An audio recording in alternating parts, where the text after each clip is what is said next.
E a nossa primeira questão da prova de administração pública do concurso da Cefaz Banca FGV traz a implementação das tecnologias de informação e comunicação, as TICs, para o governo eletrônico.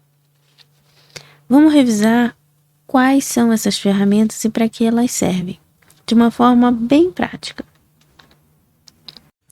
Veja que cada alternativa da questão traz um tipo de ferramenta, um tipo de tecnologia da informação. Portanto, aqui o candidato precisava realmente saber a associação entre a finalidade e cada tipo de TIC. A primeira alternativa traz a TIC SEI. SEI significa Sistema Eletrônico de Informação. É utilizada, como o próprio nome sugere, para a gestão de documentos e processos eletrônicos. Portanto, a alternativa A, que associa a SEI ao principal instrumento de registro, acompanhamento e controle de execução orçamentária, financeira, patrimonial e contábil do governo federal, está fora. SEI é gestão de documentos e processos eletrônicos. Nada mais, ok? Então, é só lembrar da sigla, é um dos mais fáceis que tem. Sistema Eletrônico de Informação, SEI. Sistema Eletrônico de Informação, SEI. Sistema Eletrônico de Informação, SEI. Sistema Eletrônico de Informação, SEI. Essa descrição equivocada que consta na alternativa A, na verdade, se adequa ao CIAF, que é a TIC encontrada na alternativa B. Então, a justificativa da A estaria correta se estivesse atrelada à TIC da letra B, que é o CIAF. O CIAF, pessoal, traz exatamente a sigla para Sistema Integrado de Administração Financeira. CIAF, Sistema Integrado de Administração Financeira. CIAF, Sistema Integrado de Administração Financeira. CIAF, Sistema Integrado de Administração Financeira. Qual era o SEI? Sistema Eletrônico de Informação. Eu estou usando essas repetições para ficar mais fácil a associação para vocês, ok? Tentem repetir comigo toda vez que eu começar a falar várias vezes, que assim o cérebro de vocês associa mais fácil. O CIAF está descrito na letra B, que é utilizado para processo de compra e aquisição de materiais e serviços. Isso está certo? Não. Exatamente como eu falei, é utilizado para controle e execução orçamentária, financeira e contábil. Então, a letra B também está errada nessa questão. Gestão de compras e aquisição de materiais e serviços na esfera federal, pessoal, seria a TIC da letra E, o CIASG, que corresponde ao Sistema Integrado de Administração de Serviços Gerais. CIASG, Sistema Integrado de Administração de Serviços Gerais. CIASG, Sistema Integrado de Administração de Serviços Gerais. CIASG, Sistema Integrado de Administração de Serviços Gerais. CIASG, Sistema Integrado de Administração de Serviços Gerais. Portanto, se a gente tivesse a fundamentação da letra B para a letra E, a gente teria a resposta correta, mas como a gente não tem, tanto a letra E quanto a letra B já estão descartadas. Perceba que a fundamentação da letra E também era equivalente ao SEI. Se nós tivéssemos exatamente isso para o SEI, gestão de documentos, processos eletrônicos, arquivos digitais, no âmbito da administração pública federal, a gente teria o SEI. Mas a gente não tem, então já descartamos tanto a letra A quanto a letra B e a letra E. Ficamos entre C e D. SIDOR, na letra C, significa Sistema Integrado de Dados Orçamentários. Eu gosto também de pensar SIDOR, porque quem não sente dor no bolso, né? Quem não sente dor em orçamento? Fica mais fácil de lembrar. SIDOR, Sistema Integrado de Dados Orçamentários. SIDOI tem a ver com o nosso bolso, tem a ver com orçamento, tem a ver com finanças. SIDOR, Sistema Integrado de Dados Orçamentários. SIDOR, Sistema Integrado de Dados Orçamentários. SIDOR, Sistema Integrado de Dados Orçamentários. SIDOR, Sistema Integrado de Dados Orçamentários. E o que está dizendo nessa letra C? Que o SIDOR é utilizado para administrar transferências de recursos da União nos convênios firmados com estados, municípios, Distrito Federal e entidades privadas sem fins lucrativos. Se o candidato não soubesse que o SIDOR foi abolido em 2009 e substituído pelo SIOP, Sistema Integrado de Planejamento Orçamentário, ou se ele não soubesse que quem regula, aliás, quem serve para administrar toda essa parte de convênio e contrato de repasse irrestrito é o SICONV, outra TIC que nós temos na administração pública, ele poderia fazer uma associação seguinte: se SIDOR é relativa a dados orçamentários, o que dados orçamentários tem a ver com convênios? Nada, não é, pessoal? Se não tem nada a ver com convênio, a gente não poderia marcar essa questão, ou pelo menos deveria desconfiar dessa alternativa C. Vamos analisar a letra D para mostrar para vocês por que ela é o gabarito oficial dessa questão, tá? A alternativa D traz o SIAP. O SIAP significa Sistema Integrado de Administração de Pessoal. E esse Sistema Integrado de Administração de Pessoal é utilizado para quê? Para gerir folha de pagamento no governo federal, no âmbito do governo federal, alcançando os servidores públicos federais, portanto. Com base nisso, tudo que está descrito na alternativa D em relação a essa finalidade da TIC e a própria TIC, que é a SIAP, está correto. Então, vamos só fixar esse conceito aqui. SIAP, Sistema Integrado de Administração de Pessoal. SIAP, Sistema Integrado de Administração de Pessoal. SIAP, Sistema Integrado de Administração de Pessoal. SIAP, Sistema Integrado de Administração de Pessoal. SIAP, Sistema Integrado de Administração de Pessoal. Sempre vai administrar folha de pagamento de servidores públicos federais. Ok? Passando para a próxima questão. Segunda questão bastante fácil, pessoal. Sugere-se que o candidato saiba quais são os tipos de competências, porque é essa matéria que está sendo cobrada aqui, dentro da gestão por competência. Lembrando que gestão por competência não é matéria da administração pública em si, e sim da administração geral. É bastante comum isso, inclusive, a gente vê matéria de administração geral sendo cobrada em edital de administração pública. Mas vamos à questão. Para essa questão, o candidato não precisaria saber os tipos de competência, como sugere o enunciado. A própria questão já nos dá os 3 tipos que existem: atitude, conhecimento e habilidade, e simplesmente por uma mera associação ao que pede o enunciado, o candidato intuitivamente já poderia marcar a alternativa correta. Vamos dar uma olhada juntos? A questão nos diz que um candidato foi selecionado por ter a maior iniciativa em detrimento de outro com maior destreza nas tarefas. Maior iniciativa, a gente está falando de um comportamento, de uma habilidade que é inerente ao candidato, ou seja, a atitude dele. Não depende de conhecimento, não depende de habilidade. Só aí a gente já elimina a letra C, letra D e letra E. Já a segunda, maior destreza nas tarefas, a gente está falando aqui de habilidade, porque ele necessita não apenas conhecer aquilo que ele deve fazer para desempenhar a função, como no caso do conhecimento, ele precisa saber aplicar. A gente só aplica quando se torna capaz de executar as tarefas, como nos diz exatamente o enunciado. Portanto, o gabarito dessa segunda questão é letra B, atitude em relação à competência de habilidade. Terceira questão da prova traz para a gente o tópico de reformas administrativas.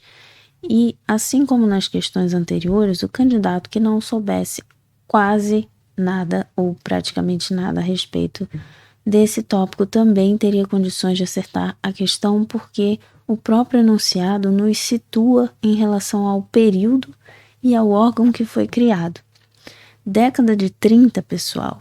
Qualquer aula de história do ensino médio faz a gente lembrar da Era Vargas.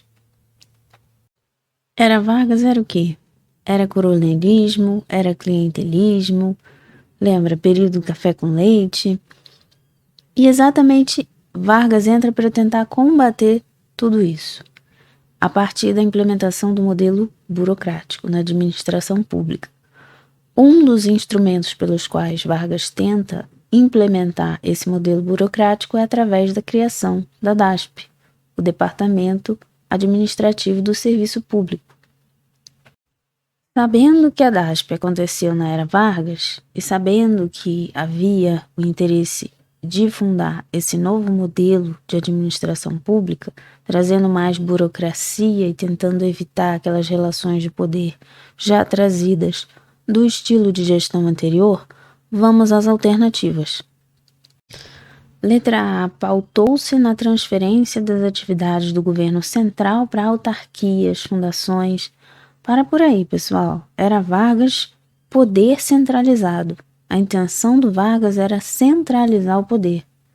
Portanto, o candidato não poderia marcar a letra A, mesmo que ele não soubesse que essa alternativa se aplica diretamente ao Decreto-Lei 200/67. Faz parte, é uma das reformas administrativas pelas quais passou a administração pública brasileira. Essa lei, Decreto 200/67, visava exatamente isso, uma maior descentralização do poder público, e junto com esse objetivo vieram a maioria das organizações da administração pública indireta, conforme consta na alternativa A. Autarquias, fundações, empresas públicas e sociedades de economia mista. Letra B diz o seguinte: promoveu mudanças com o intuito de assegurar maior eficiência administrativa.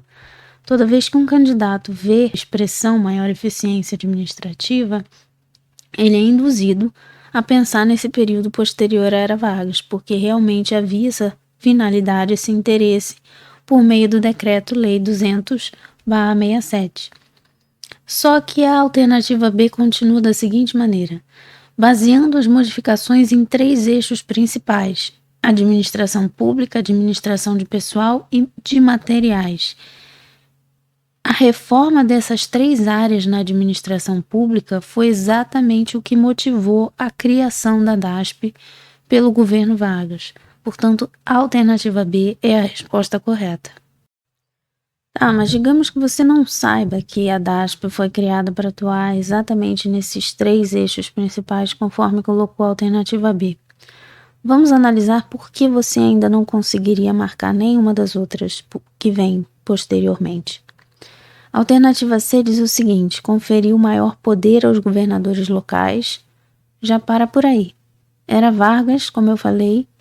As únicas coisas, se você lembrasse apenas 3 coisas da era Vargas, que era coronelismo e centralização do poder público, você já não poderia marcar a alternativa C, porque numa tentativa de centralização, para evitar justamente maior coronelismo, a gente jamais poderia conferir maior poder aos governadores locais, porque levaria justamente ao que está descrito na questão.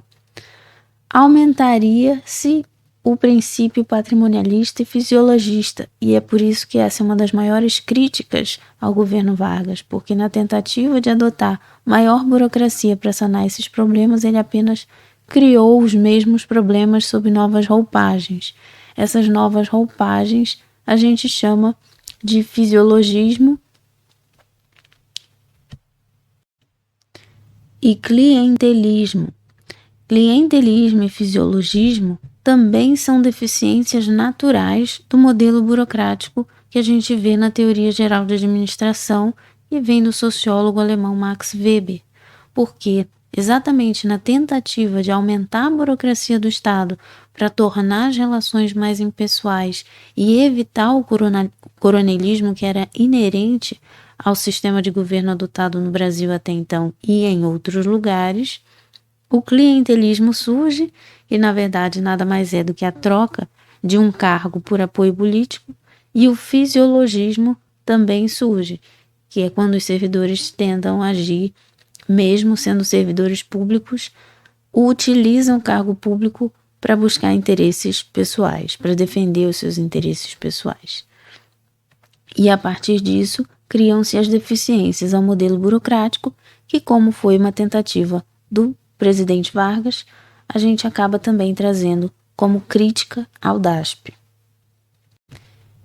E mesmo que o candidato não soubesse nem que o governo Vargas visava uma maior centralização do poder estatal, perceba que existe um erro lógico na redação da alternativa C, que seria a mais improvável de todas como a resposta correta para essa questão número 3, que é, no início ela fala de uma maior descentralização, dando maior poder aos governadores locais, e no final fala que existe um novo paradigma que também não bate com o período histórico no Brasil, em termos de governo.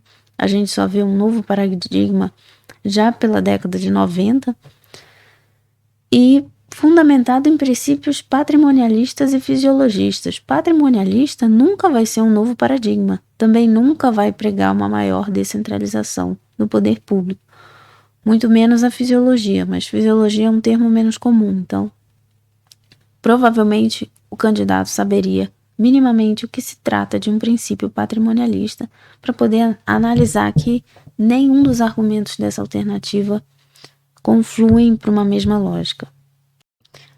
Analisando a alternativa D, ficou marcada pela obrigatoriedade do regime jurídico único para servidores dos entes federativos. Quem fez isso, pessoal, foi o período do retrocesso administrativo de 88. O período referente a esse tópico da matéria é esse, quando, na verdade, houve-se um resgate ao modelo burocrático e, por causa desse resgate, a gente introduziu a necessidade de todos os servidores públicos serem concursados e regidos por esse regime jurídico único. Portanto, o período seria, inclusive, posterior à Lei de 67. Perceba que esse período do qual a gente está falando na alternativa D é exatamente o do retrocesso administrativo de 88. Só que ele também continua a alternativa de forma equivocada, porque quando ele fala que esse período instituiu as atividades do núcleo estratégico de execução no âmbito federal, ele está trazendo questões do período seguinte, que vem do governo FHC. Caso o candidato não soubesse a matéria de reforma administrativa, ia passar batido, mas tendo algum conhecimento sobre ela, ele consegue perceber que também há uma discrepância em relação à lógica de construção da alternativa D. A alternativa E trouxe elementos de gestão por resultados? Jamais.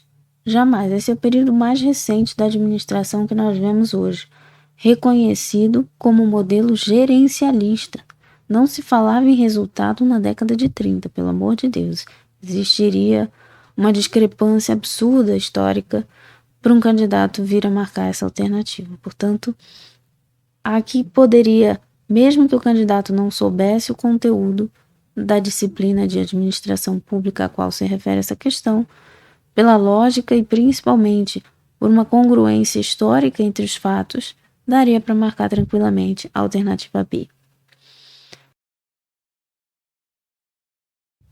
Quarta questão trata da Lei de Acesso à Informação, Lei número 12.527 de 2011, como nos diz a questão, que garante o acesso aos cidadãos a respeito de tudo que acontece na gestão pública. Portanto, visa aumentar a transparência sobre o que acontece nos bastidores da esfera pública e também garantir que a democracia seja feita a partir do momento em que a população, tendo acesso a essas informações do governo, ela possa também promover um tipo de controle social, participar ativamente da fiscalização dos atos públicos. Analisando a alternativa número 1.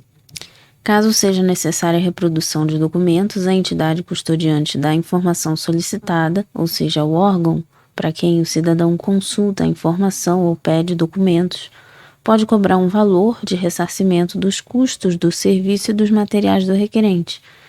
O que essa alternativa está querendo dizer é, quando um cidadão vai até um órgão público e solicita algum documento ou alguma informação que a instituição precise dispendiar recursos para poder fornecer essa informação ou esse documento, ela pode vir a cobrar do cidadão uma taxa referente ao valor desse documento.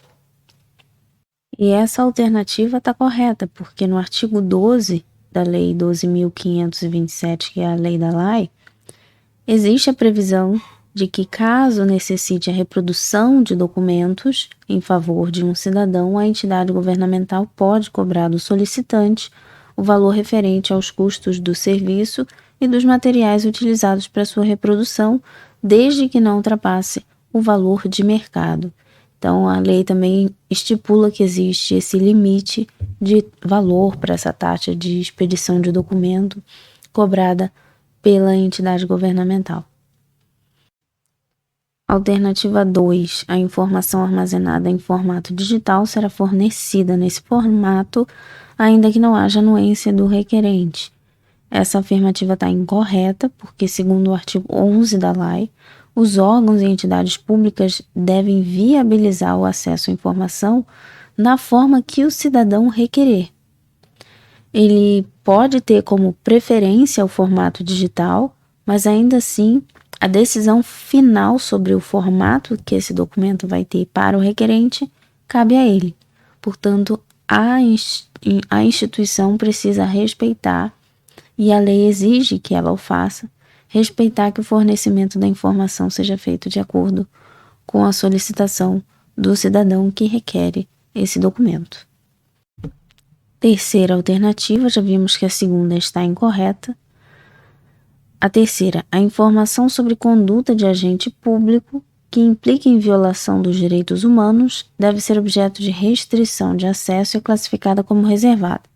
O que a alternativa está dizendo é: em caso de um servidor público cometer algum ato ilícito ou alguma infração que venha violar os direitos humanos, essa informação pode ficar restrita e ficar reservada ali nos bastidores da instituição onde ele trabalha, não alcançando a população. E isso seria praticamente irrazoável alguém marcar essa alternativa como correta, porque viola, inclusive, o pressuposto da existência de uma lei de acesso à informação. Se as informações precisam vir a público, principalmente as informações de alguma coisa que precise ser corrigida ou que tenha servido de motivo de infração ou de violação de direitos humanos, isso precisa vir à tona. Portanto, é meio óbvio que essa alternativa estaria incorreta, mas ainda assim vamos analisar o texto da lei, que vai dizer exatamente no artigo 21, parágrafo único, que não pode haver restrição de acesso a informações que documentem atos de violação dos direitos humanos praticados por entes públicos, ou seja, realmente há uma cláusula na lei que viola essa restrição de acesso a informações que violam os direitos humanos.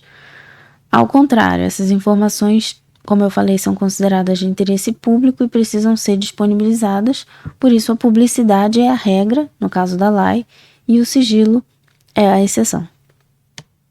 Nosso gabarito para essa quarta questão, portanto, é a letra A. Apenas a primeira está correta. Quinta questão trata da matéria de corrupção na administração pública, mais precisamente acerca do modelo diamante de fraude. O modelo do diamante de fraude é um modelo que tenta explicar por que a corrupção pode acontecer no cenário público. E para isso ele se vale de alguns elementos. A primeira coisa para a gente lembrar é que o modelo do diamante de fraude ele deriva de um modelo anterior que havia sido criado com essa mesma finalidade, tentar explicar por que a corrupção acontece na gestão pública. Esse modelo anterior era chamado de Triângulo da Fraude. Triângulo da Fraude era formado por 3 fatores: pressão, oportunidade e racionalização. Já o diamante da fraude, que dele deriva, ele traz todos esses 3 fatores, mais um quarto, que é o diferencial desse novo modelo chamado diamante na fraude. Esse quarto fator a gente chama de capacidade. E o que dizem esses 2 modelos? No primeiro modelo do triângulo da fraude, ele tenta explicar a corrupção da seguinte maneira: o indivíduo recebe pressão da sociedade por algum motivo. Nisso ele começa a racionalizar toda a sua condição e, assim, encontrando alguma oportunidade para cometer o ato corrupto, ele acomete. Percebe? São 3 passos. A causa raiz de uma fraude é a pressão. A segunda coisa que leva um indivíduo a cometer uma fraude é a racionalização. E a terceira coisa é a oportunidade. Segundo o modelo do triângulo da fraude, sem esses 3 fatores, um indivíduo jamais cometeria um ato de corrupção ou de fraude.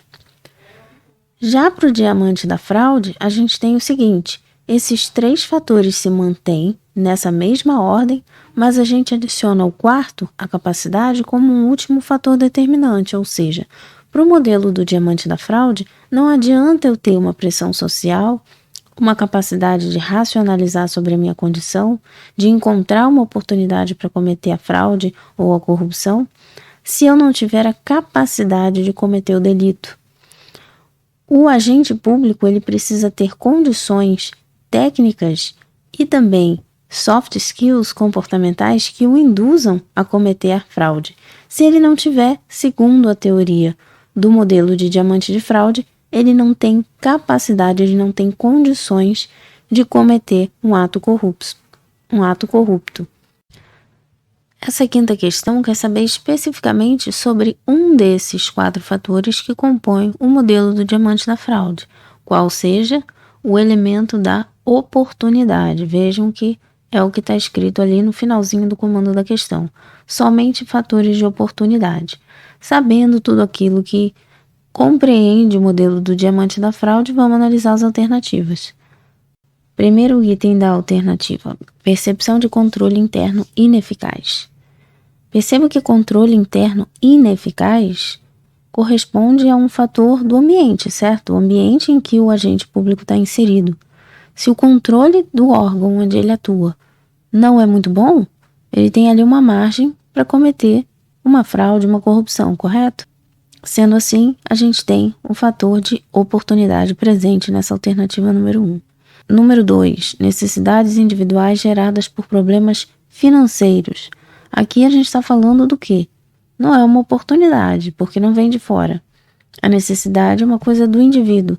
Se é do indivíduo, mas está ligada a fatores sociais, ou seja, a pessoa tem problemas financeiros, é uma pressão, um incentivo que ela tem para cometer a fraude. Portanto, estaria dentro do quesito de pressão.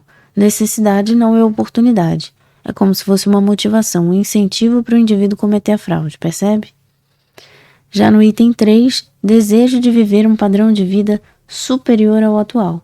Também é uma motivação, também é uma pressão, também é um incentivo. Poxa, se ele vê vários diretores, vários superiores na hierarquia do órgão público, um padrão de vida muito superior ao seu, porque o cargo que ele ocupa é tão inferior, que o salário dele é tão baixinho, que custa ele pegar um pouco, do dinheiro daquele órgão, começar a cometer alguma corrupção para poder melhorar o padrão de vida dele.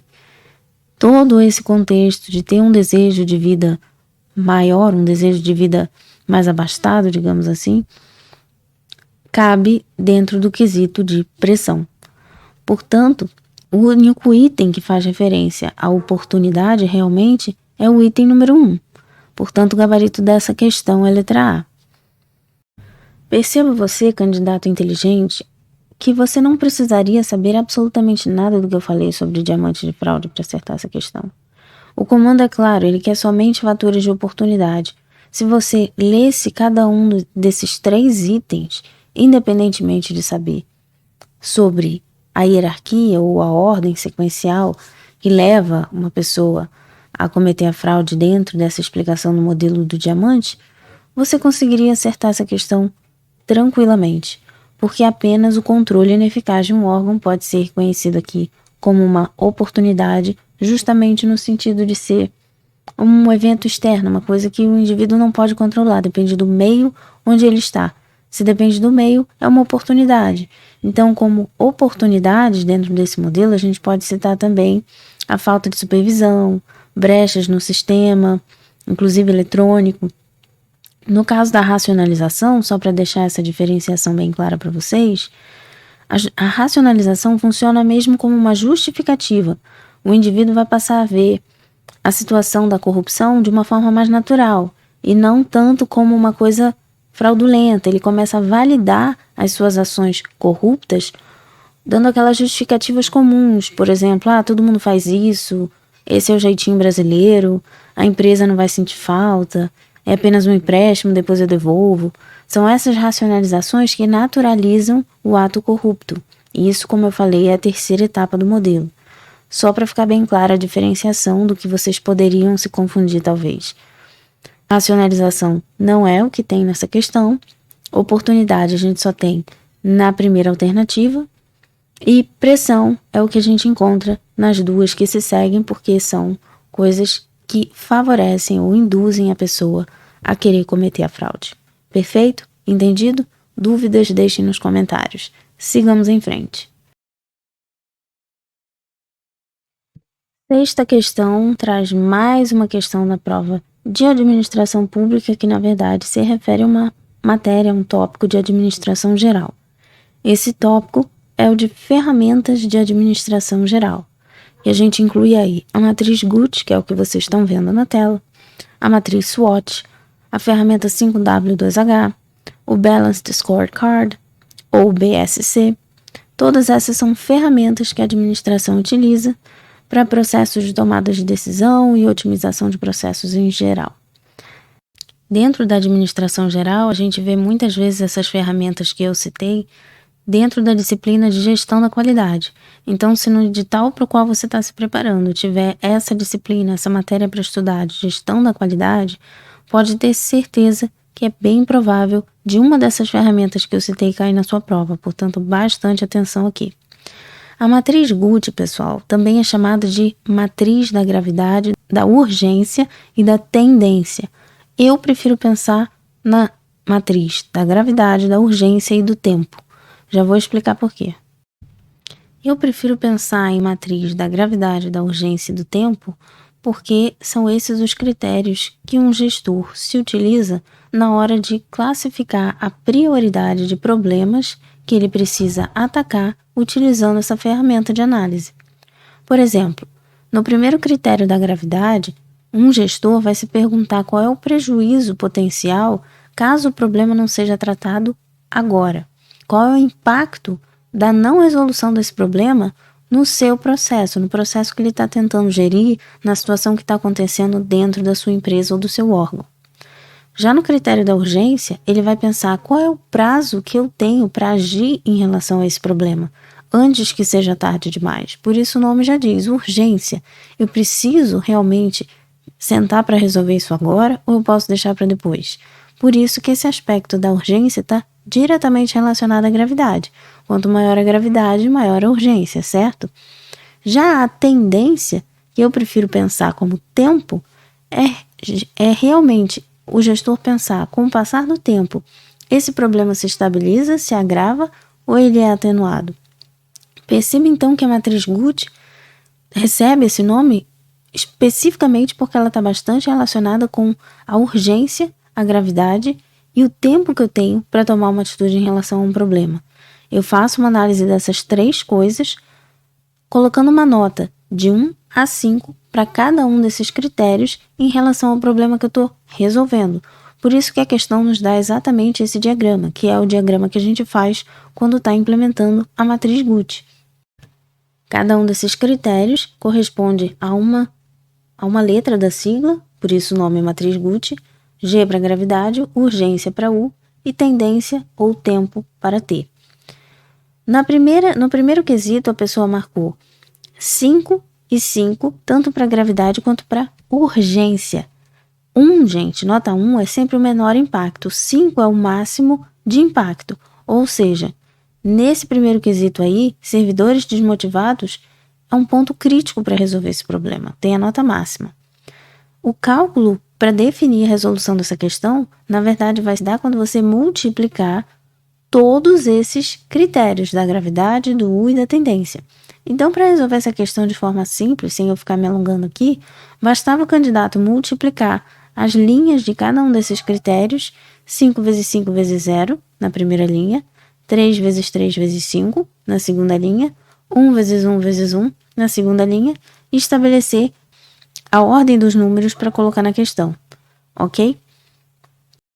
Sendo que deve receber prioridade aquele item que der o resultado da multiplicação como o maior de todos.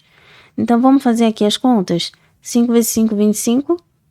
25 vezes 0, 0. Um problema que tinha grande gravidade, grande urgência, acaba ficando nulo pelo fator do tempo. Já o segundo, veja como está a melhor distribuição. 3 vezes 3, 9. 9 vezes 3, 25.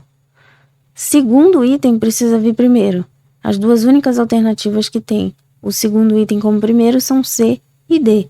Só fazer a multiplicação da terceira e a gente descobre que ela precisa vir antes da primeira.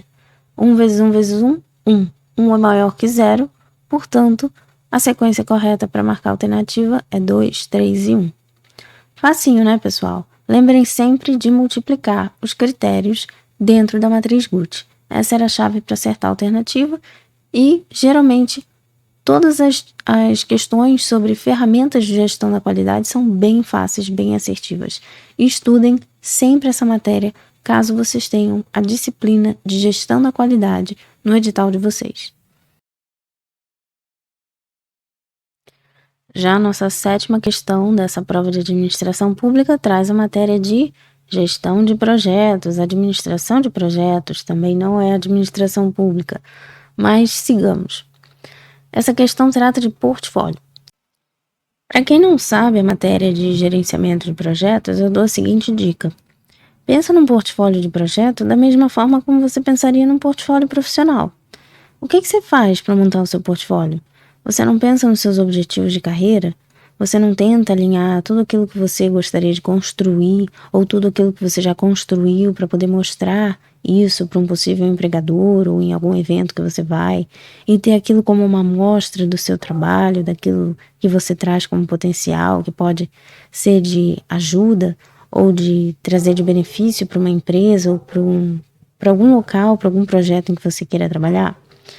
Pensa na construção desse portfólio como uma estratégia de carreira. Para construí-lo, você precisa ter muito claro na sua mente quais são os seus objetivos, aquilo que você quer alcançar com aquele portfólio. No projeto, no gerenciamento de projetos, acontece a mesma coisa. Dentro dessa teoria, nós temos 3 níveis de gerenciamento de projetos. O primeiro nível que nós temos é o gerenciamento de portfólio, que acontece exatamente no nível estratégico da organização. Na hora de elaborar o portfólio de um projeto, uma organização precisa pegar todos os seus objetivos de longo prazo para poder traçar uma meta ou um plano com programas, com operações, com várias gestão de recursos, de riscos, maximização de retorno, todos os grupos de interesse desse projeto, para conseguir traçar o perfil, o escopo desse projeto dentro do portfólio. Esse documento que vai direcionar e orientar tudo aquilo que a empresa vai decidir a respeito de um projeto, de um conjunto de projetos, acontece nesse nível de gerenciamento de portfólio. Então, portfólio de gerenciamento de projetos, lembra sempre do que você faria para construir o seu próprio portfólio. Mas para não deixar você perdido no que seria o restante dessa matéria, dessa teoria sobre níveis de gerenciamento de projetos, o segundo nível que a gente tem não é o que trata essa questão, tá? Pensa nisso como um extra, caso apareça em alguma questão futura, eu já estou antecipando e preparando o terreno para você estar gabaritado nessa matéria e acertar qualquer questão que trate sobre níveis de gerenciamento de projetos. O segundo nível que a gente tem é o gerenciamento de programa, que fica ali no nível tático da organização, e o programa sempre vai se referir a um conjunto de projetos. A empresa precisa pensar em vários projetos acontecendo simultaneamente para conseguir entregar os objetivos definidos naquele escopo do portfólio. E no último nível, a gente tem o gerenciamento do projeto, que acontece na base, é o nível operacional da empresa. E aí a gente está falando exatamente da execução de um projeto único para produzir entregáveis específicos.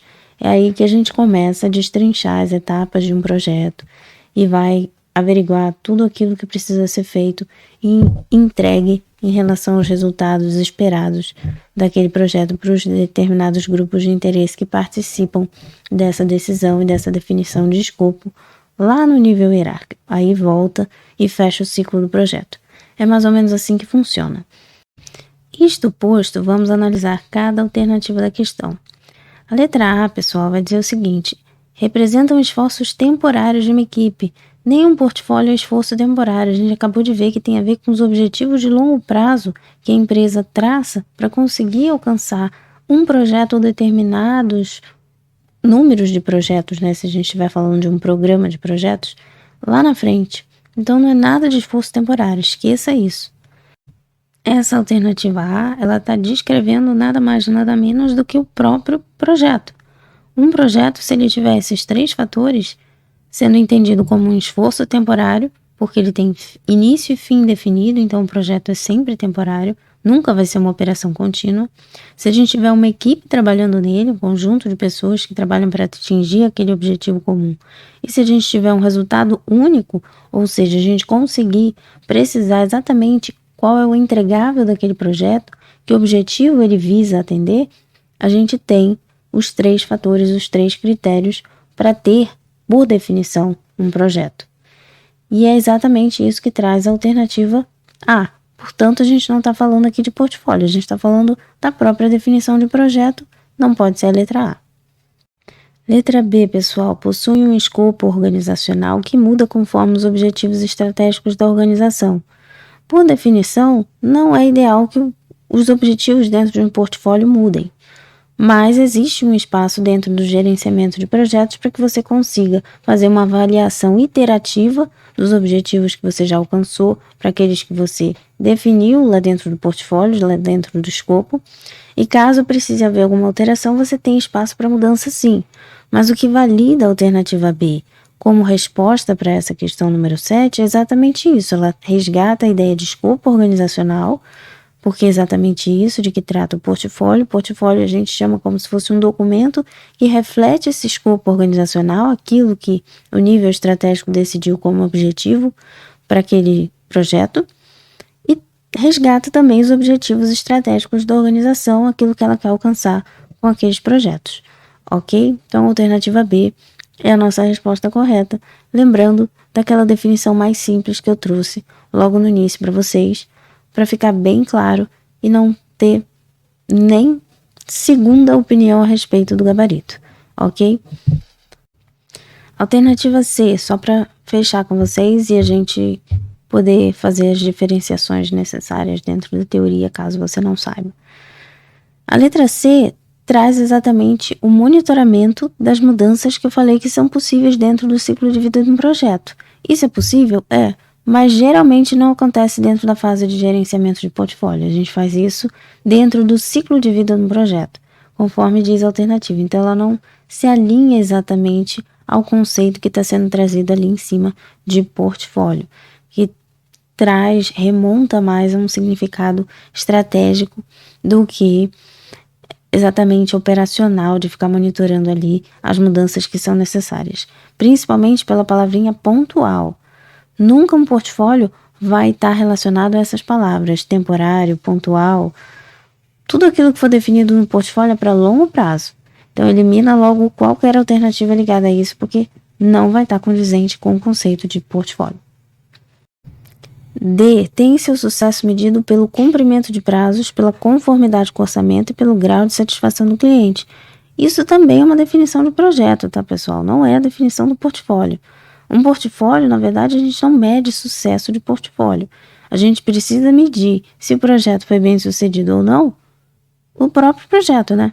Não o portfólio que deu origem. É como se o portfólio fosse, no caso da arquitetura, como se fosse a planta de uma casa, aquilo que você planeja para a casa ser.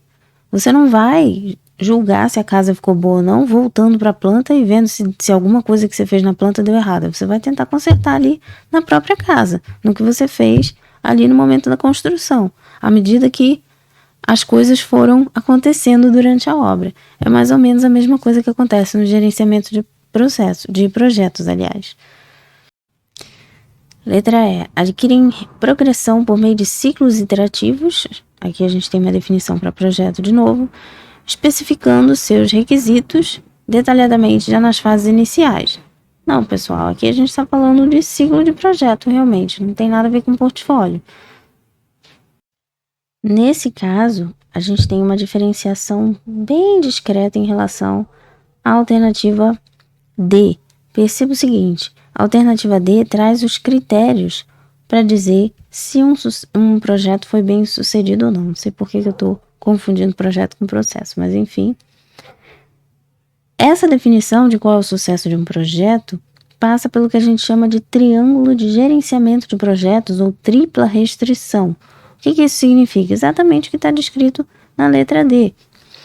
A gente precisa atender ao prazo, e aí prazo ou tempo é um dos requisitos dentro desse triângulo, dessa tripla restrição. O projeto é concluído na data prevista? Se sim, ele é bem sucedido. Se não, ele não é tão bem sucedido assim. Vamos analisar as outras coisas para determinar se ele é malfadado ou se ele foi bem sucedido. A outra coisa é a conformidade com o orçamento. Exatamente o outro critério desse triângulo é o orçamento ou custo. O projeto é finalizado dentro do valor financeiro planejado e ele é planejado lá dentro do portfólio. Percebe como tem uma estreita relação, mas é ligeiramente diferente? Já o último critério, conforme a própria alternativa nos deu, é o grau de satisfação do cliente. Aí a gente volta para o escopo e remete à qualidade do projeto. O projeto entrega tudo que foi prometido e com a qualidade esperada? Se sim, ele atende ao escopo definido lá no portfólio. E aí a gente pode fechar todos os critérios para um projeto ser bem sucedido. Já a alternativa E, eu falei, tanto a D quanto a E resgatam o conceito generalista de projeto, assim como a letra A. Só que a letra A, pessoal, percebam que ela traz o conceito de projeto de uma forma bem específica. Se a gente tivesse uma questão perguntando qual a definição de projeto, a letra A estaria correta. Se a gente tivesse uma questão perguntando quais são os critérios para a definição do sucesso num projeto, a gente teria a letra D como resposta correta. Apesar da gente ainda estar falando do conceito de projeto num sentido amplo, bem generalista.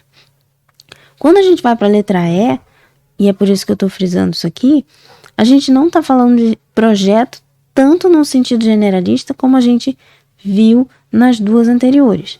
Como eu falei, na A é a definição de projeto clássica, é o que configuraria qualquer gabarito como sendo correto, caso a pergunta fosse essa, qual é a definição de projeto.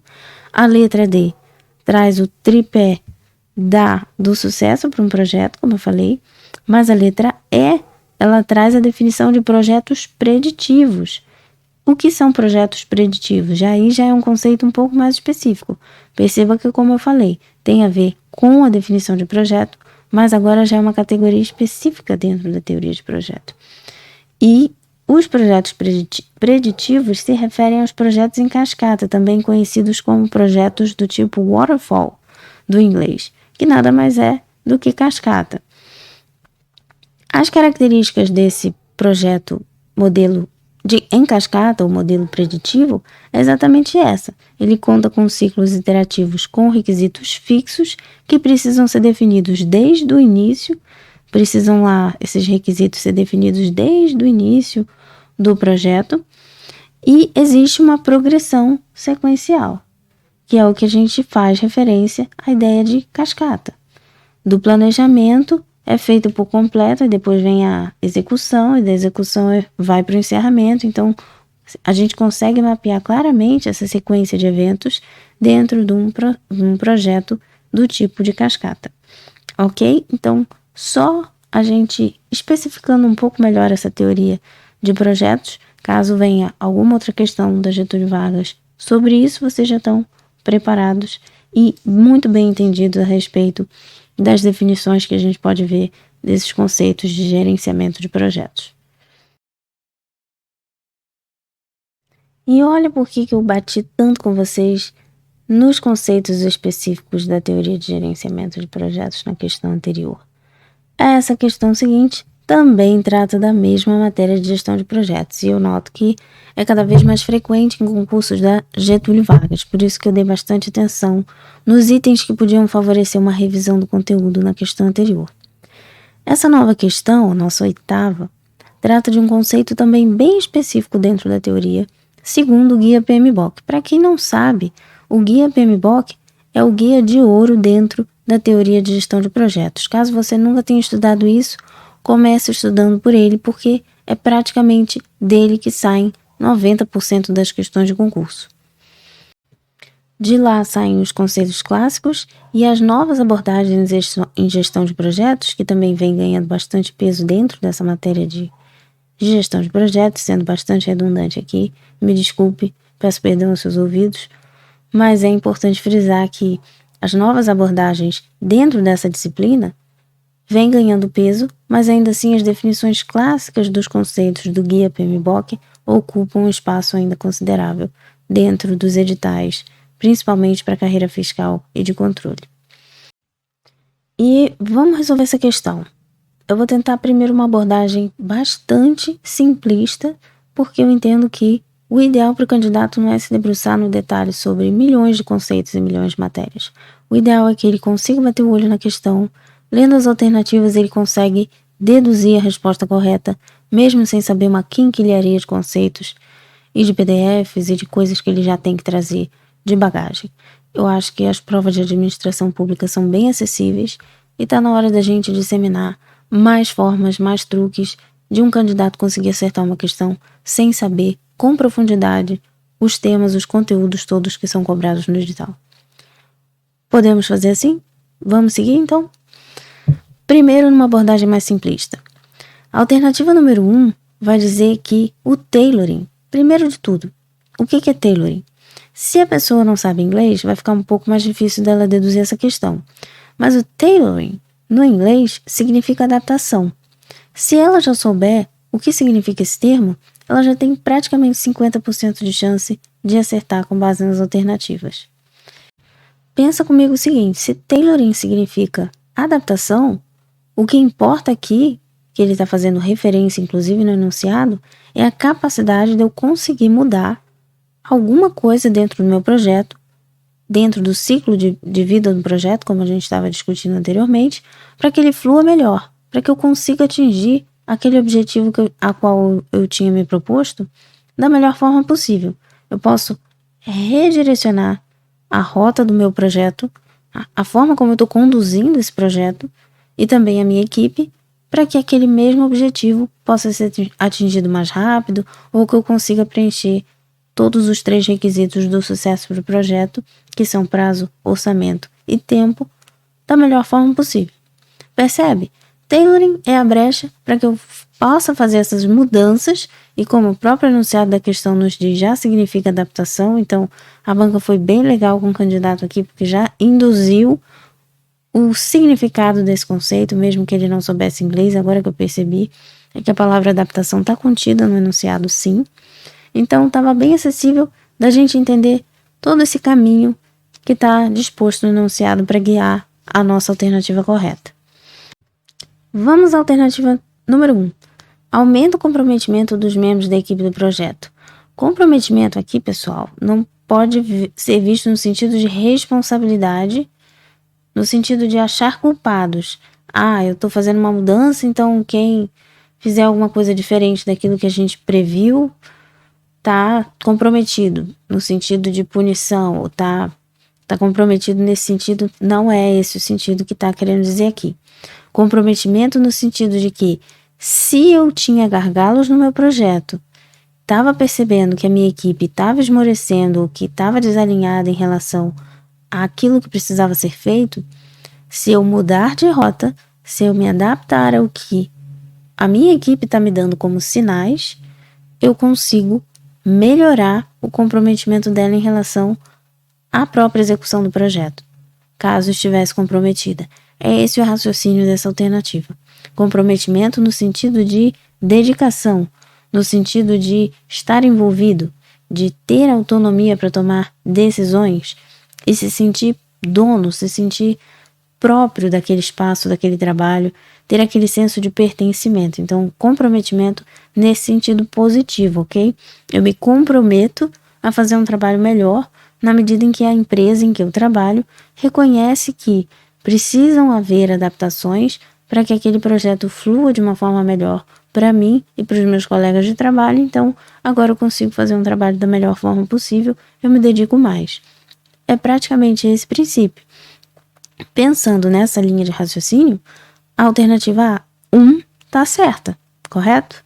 Porque realmente, se eu tenho espaço para mudanças e adaptações dentro do meu ciclo de vida do projeto, eu vou poder aumentar o comprometimento, a dedicação da minha equipe para executar aquele projeto até o final, ok?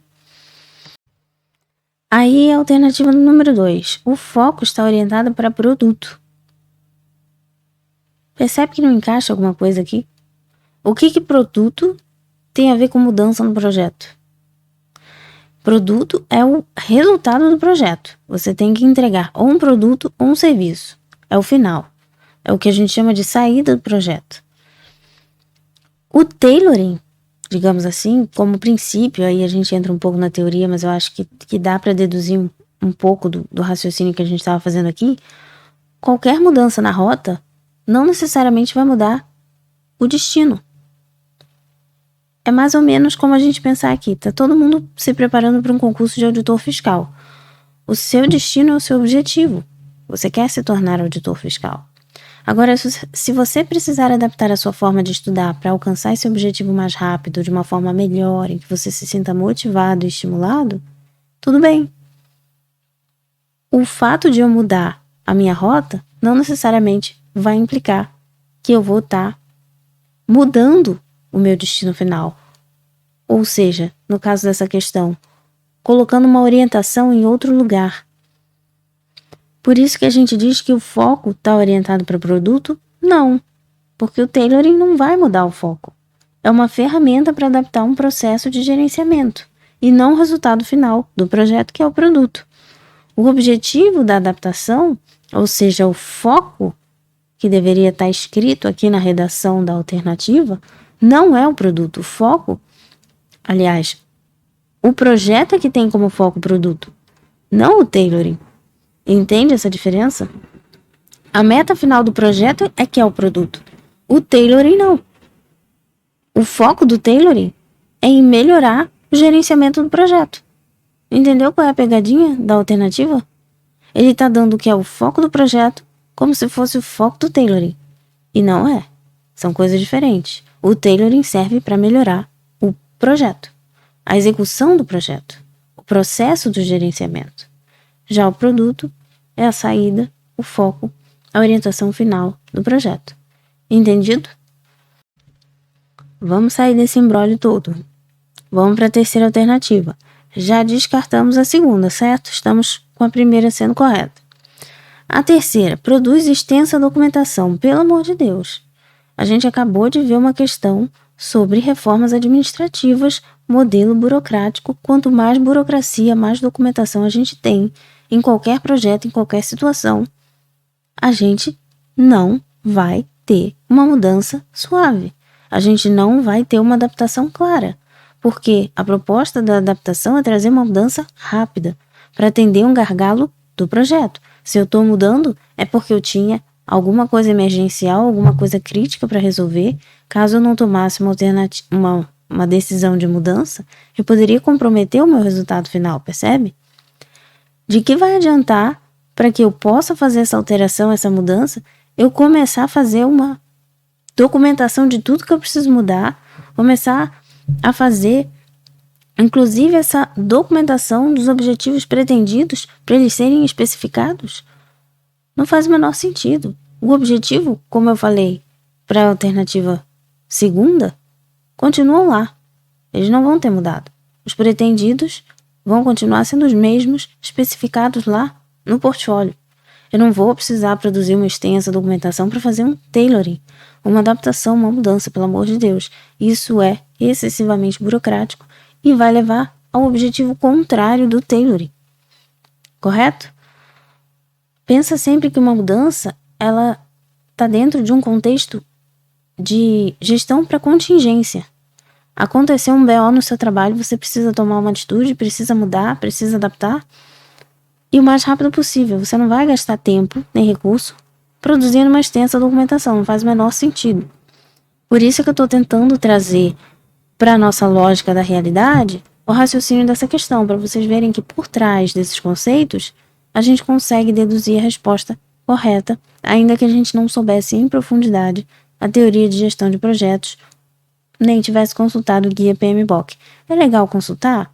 É legal, mas eu acredito que à medida que você vai se familiarizando com as questões de gestão de projetos, você também vai encontrando todos esses conceitos com tanta frequência que vai ficando natural, sem você precisar perder tempo lendo esse guia PMBOK, que infelizmente é um calhamaço. Você não vai ter condições de estudar ele na íntegra, no detalhe, e sair cuspindo tudo sobre teoria de projetos. Mas aqui a gente consegue chegar à alternativa correta, que é apenas a primeira, que é a letra A, o gabarito dessa questão, apenas por dedução, apenas por entender o enunciado, entender o que as alternativas estão querendo colocar, inclusive de pegadinha. Essa segunda era uma pegadinha, mas a gente consegue deduzir a resposta pensando na realidade, na situação em que a gente poderia colocar como concreta para aplicar esses conceitos, essas coisas que estão aqui. A meu ver, questão número 9 é a mais difícil dessa prova de administração pública, tá, pessoal? Porque é o seguinte, ela traz uma pegadinha em algumas alternativas para o candidato acabar achando que o gabarito correto é uma e não a outra.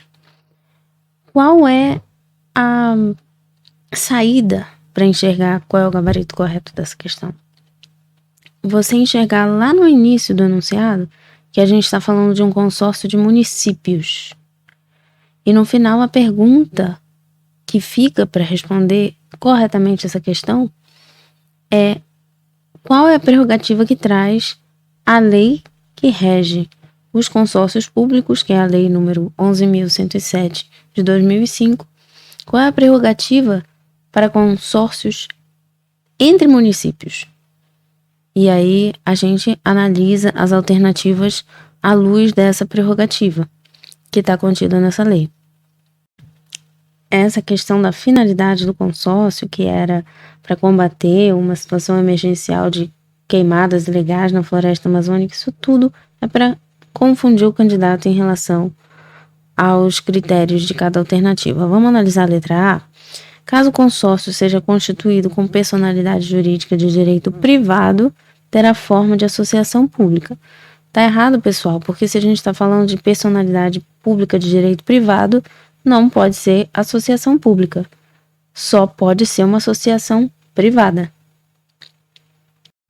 Uma associação pública só pode ser a forma adotada quando o consórcio é constituído por personalidade jurídica de direito público, ok? Então, já anulamos a letra A, porque há uma incongruência entre a natureza jurídica do consórcio e o tipo de associação que foi associado, né? Perdão pela redundância, mas é o que é. O consórcio que foi associado a essa personalidade jurídica na alternativa A.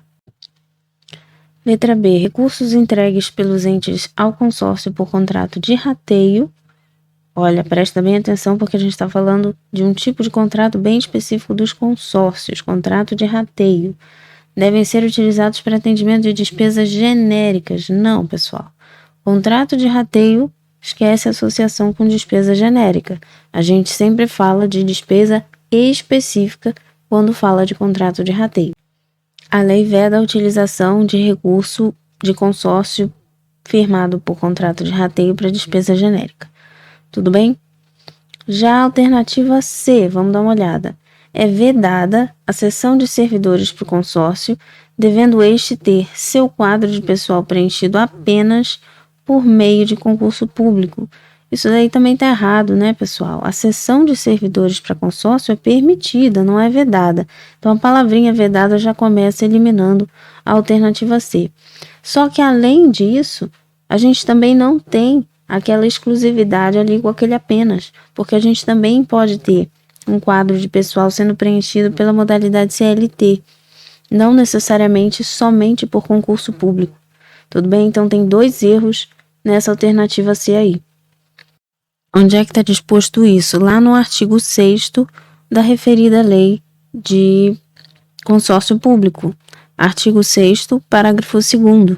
Diz exatamente o seguinte, vou ler para vocês. O consórcio público com personalidade jurídica de direito público ou privado. Aqui a gente pode ter uma natureza jurídica híbrida ou tanto alternada.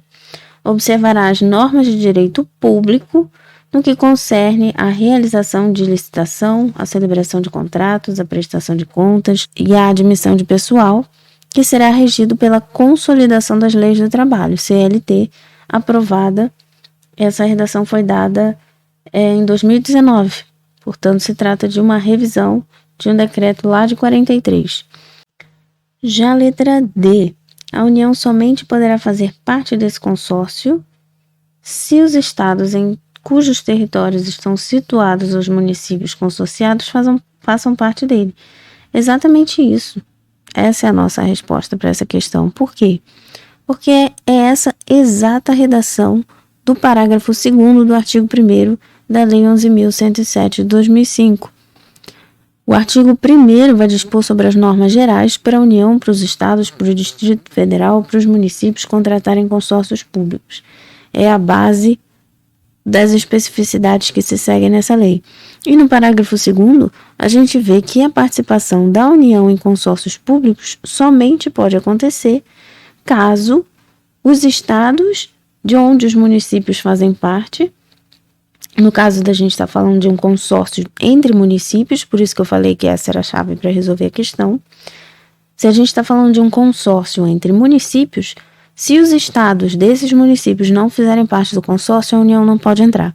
É o que está disposto no parágrafo 2º, artigo 1º da nossa lei. Tudo bem? Então, gabarito dessa questão número 9 é a letra D. Mas vamos terminar analisando a letra E para que um candidato menos atento não acabe caindo nessa questão também. Por quê? Olha, é apenas uma palavrinha que desqualifica a redação da alternativa E conforme consta na lei sobre consórcio público.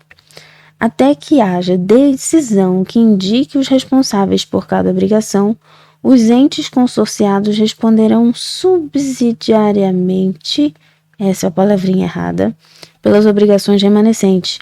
O que diz a lei, pessoal? Que, na verdade, os consorciados vão ter que responder solidariamente pelas obrigações remanescentes. Ok?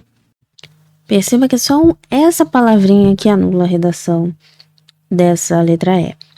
E o que, na verdade, vamos analisar aqui, significa poder responder solidariamente na justiça em relação às obrigações remanescentes de um consórcio após a sua liquidação. Esse texto da lei número 11.107 de 2005, ele existe para caso o consórcio venha a ser finalizado e sobre alguma dívida, essa responsabilidade solidária ou subsidiária que vai prever a lei em cada caso, nesse caso solidária, é para dizer quem é que vai pagar essa conta. Para quem é que vai ficar essa dívida? De quem o governo vai poder cobrar a dívida de um consórcio público.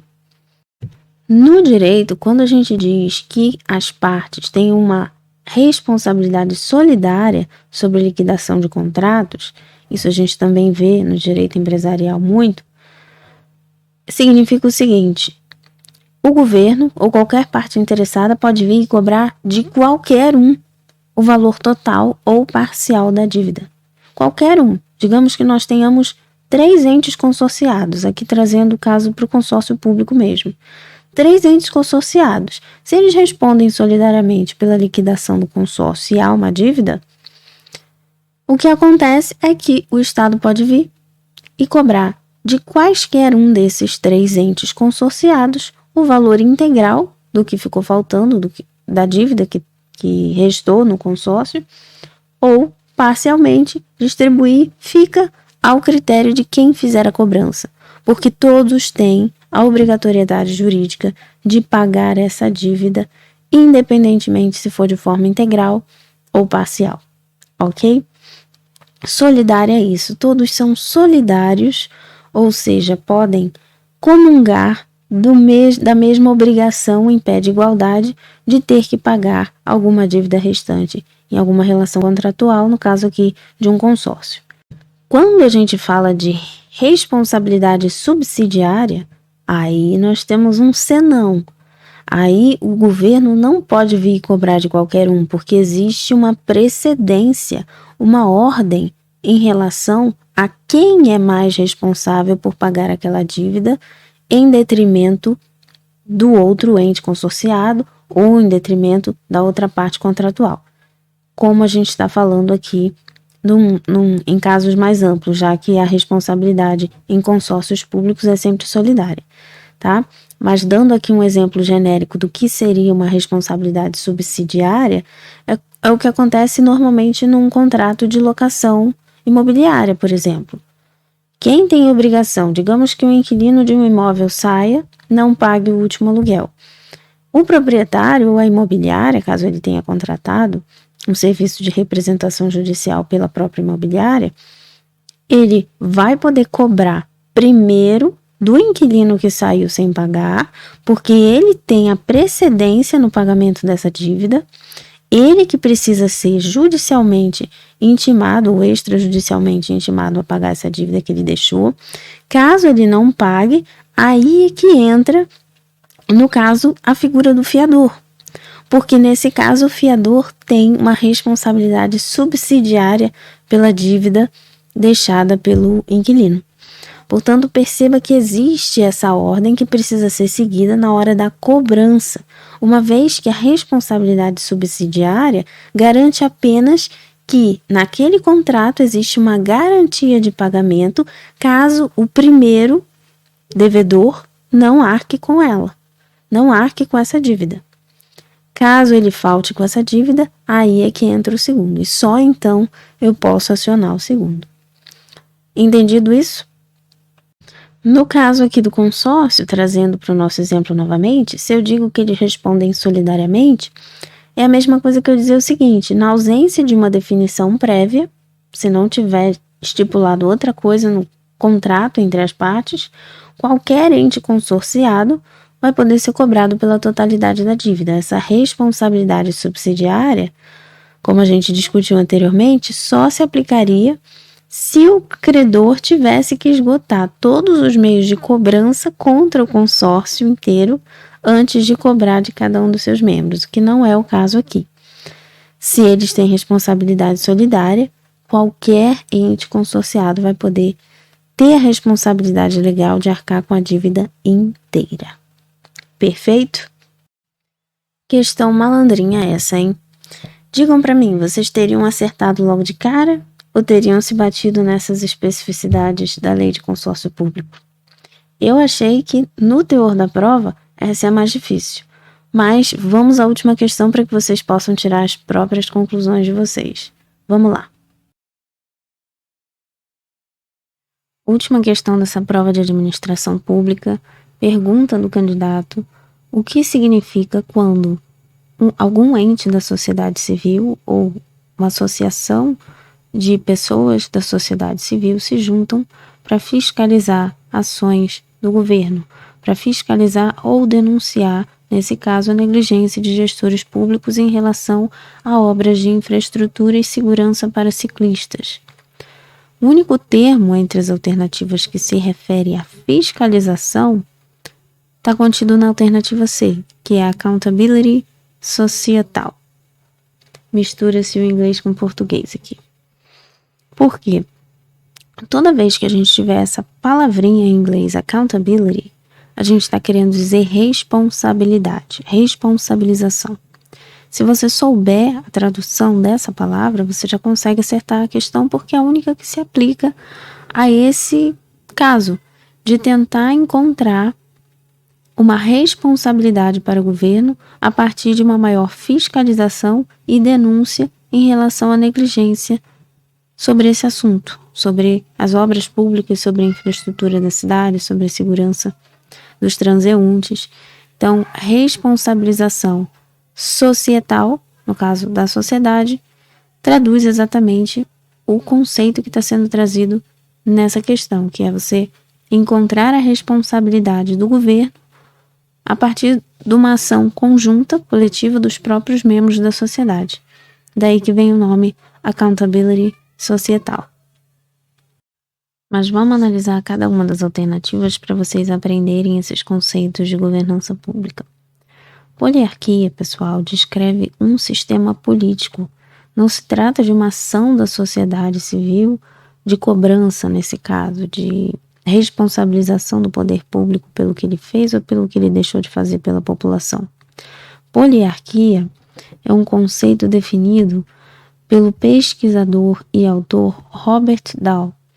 Esse autor estabelece que nesse sistema político de poliarquia há um alto grau de contestação, tanto no nível político, ou seja, a gente tem uma pluralidade de partidos, eleições que são muito mais competitivas, porque a participação da sociedade, tanto na política quanto da população em geral, é muito mais inclusiva nesse tipo de sistema político. Então, é uma parcela da população que tem uma grande presença ali no cenário político para poder lutar pelas suas questões. Mas por que esse não é o gabarito da questão? Porque a poliarquia descreve um sistema político, não uma ação específica de fiscalização. Portanto, caberia ao candidato aqui, na hora de diferenciar esses conceitos, pensar: é muito mais fácil de acontecer accountability social num sistema de poliarquia, porque a sociedade dentro desse sistema político de poliarquia já tem uma grande presença, já tem, digamos assim, o hábito de participar mais ativamente das decisões públicas, de se interessar, de tentar interagir com o poder público para melhoria de interesse comum.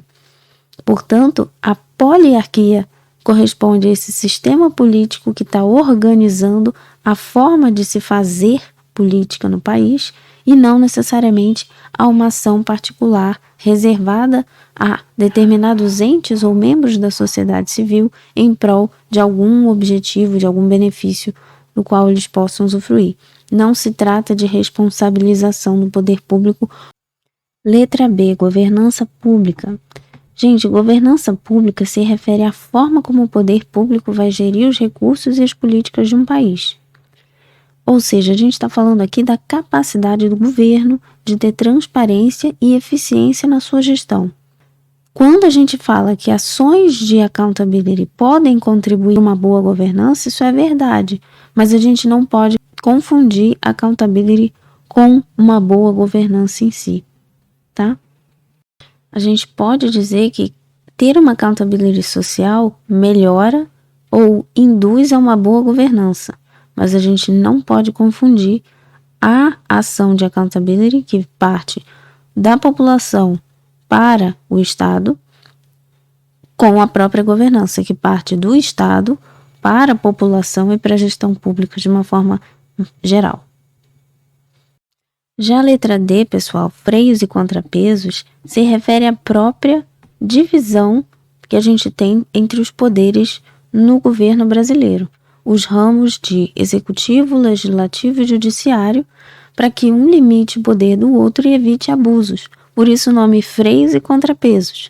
Na mesma medida em que um poder freia a ação do outro, impondo limites caso um desses poderes venha extrapolar o seu escopo de atuação, você também tem um contrabalanceando a ação do outro. Por isso o nome freios e contrapesos. É um princípio que a gente tem no direito público. Por isso, esse conceito sugere a estrutura formal de governo, não corresponde ao que a questão está pedindo. Já o último conceito de governabilidade por agregação se refere a um termo técnico da ciência política que significa quando o Estado tenta integrar e agregar diversos setores da sociedade civil num esforço coletivo para aumentar a sua legitimidade de governabilidade e a sua capacidade de implementar políticas mais eficazes. Para isso, o governo tenta conciliar múltiplos interesses da sociedade, agregando, juntando grupos sociopolíticos distintos, fazendo alianças, articulando pactos com esses grupos diversos e, a partir disso, aumentar realmente a legitimidade política para ele se manter no poder. Portanto, perceba, pessoal, não tem a ver com o que está sendo pedido na questão, porque a governabilidade por agregação também parte do governo para tentar conciliar diversos interesses da sociedade, respaldando a governabilidade do próprio governo. Por isso o nome governabilidade por agregação. Note que há uma diferença conceitual entre governança e governabilidade. Governabilidade tem a ver com a legitimidade de governar, o poder político. Governança tem a ver com a capacidade técnica de governar, como se governa. Percebe a nuance entre esses dois conceitos? Pois é, quando a gente fala de governabilidade por agregação, parte do Estado tentar conciliar diversos interesses para que ele reflita isso na sua gestão, de forma, como eu falei, a aumentar a legitimidade da sua própria governabilidade. Quando a gente fala de accountability, é a sociedade que vai até o governo por ele não estar cumprindo alguma coisa e aí ela busca uma responsabilização. No caso da accountability, parte da sociedade para o governo. No caso da governabilidade por agregação, parte do governo para a sociedade. Chegamos ao fim do nosso gabarito comentado para essa prova de administração pública da Cefaz. Caso você tenha interesse em continuar aprendendo dessa maneira, fique de olho no canal, se inscreva, compartilhe o vídeo com quem está estudando para concursos, com quem tem dificuldade com a matéria de administração pública e nos vemos nos próximos vídeos do canal. Não deixem de fazer os simulados porque são muito importantes para a aprovação de vocês. Sigamos firmes e sucesso na aprovação, pessoal!